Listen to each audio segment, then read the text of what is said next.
Hello everyone, welcome back to my channel. আজ আমি আপনাদের নুডলস আর ডিম দিয়ে খুব সহজ আর মজাদার একটা রেসিপি তৈরি করে দেখাবো। আশা করছি আজকের রেসিপিটা আপনাদের ভালো লাগবে। ভালো লেগে থাকলে প্লিজ একটা লাইক দিবেন আর চ্যানেলটি সাবস্ক্রাইব করে সাথে থাকবেন। প্রথমে এখানে একটা প্যানে আমি জল গরম করতে দিয়েছি। জলটা যখন ফুটতে শুরু করবে তখন আমি নুডলসগুলো দিয়ে দেব। নর্মালি আমরা নুডলস রান্না করার জন্য নুডলসটা যতটুকু সেদ্ধ করি তার থেকে একটু বেশি সেদ্ধ করতে হবে, যাতে নুডলসটা খুব ভালো নরম হয়। তো দেখতে পাচ্ছেন 3 থেকে 4 মিনিটের ভেতরেই নুডলসগুলো খুব ভালো করে সেদ্ধ হয়ে যাবে। এটা ফুটতে শুরু করেছে। তারপর আমি জলটা ঝরিয়ে নেব।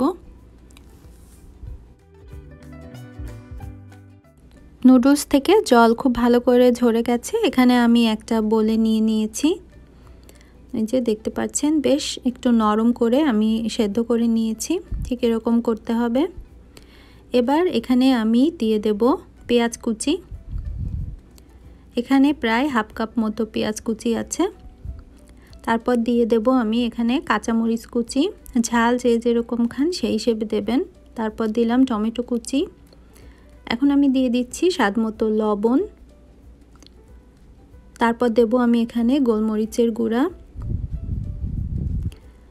সবশেষে এখানে আমি এখন দিয়ে দিচ্ছি ময়দা, যাতে খুব সুন্দর একটা বাইন্ডিং হয়, এজন্য ময়দাটা দিচ্ছি। ময়দা দিয়ে আমি খুব ভালো করে একসাথে সব কিছু আলতো করে একবার মাখিয়ে নেব। তারপর আমি ডিম অ্যাড করব। আর তার আগে দিয়ে দিলাম সামান্য একটু হলুদ গুঁড়ো, যাতে কালারটা খুব সুন্দর হয়। এবার আমি খুব ভালো করে সব কিছু একবার মিশিয়ে নিচ্ছি আলতো করে। তো দেখতে পাচ্ছেন। এবার আমি যে ডিম 2টা নিয়েছিলাম সেই ডিম 2টা দিয়ে দেব এখানে। ডিম 2টা দিয়ে এবার আবারও সব কিছু খুব ভালো করে মেখে নিতে হবে। আর ময়দা কতটুকু লাগবে আসলে ডিপেন্ড করছে ডিমের সাইজ যের উপরে। তো আমরা সাধারণত পাকোড়া তৈরি করার জন্য যেরকম কনসিস্টেন্সি রাখি ঠিক সেরকমই হবে, সেই হিসেবে আপনারা ময়দা ইউজ করবেন। তো এই যে আমি মেখে নিয়েছি।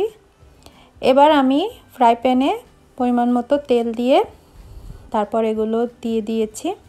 আপনারা এই পাকোড়ার সাইজ ছোট বড় করতে পারেন। আমি মিডিয়াম সাইজ করে নিয়েছি।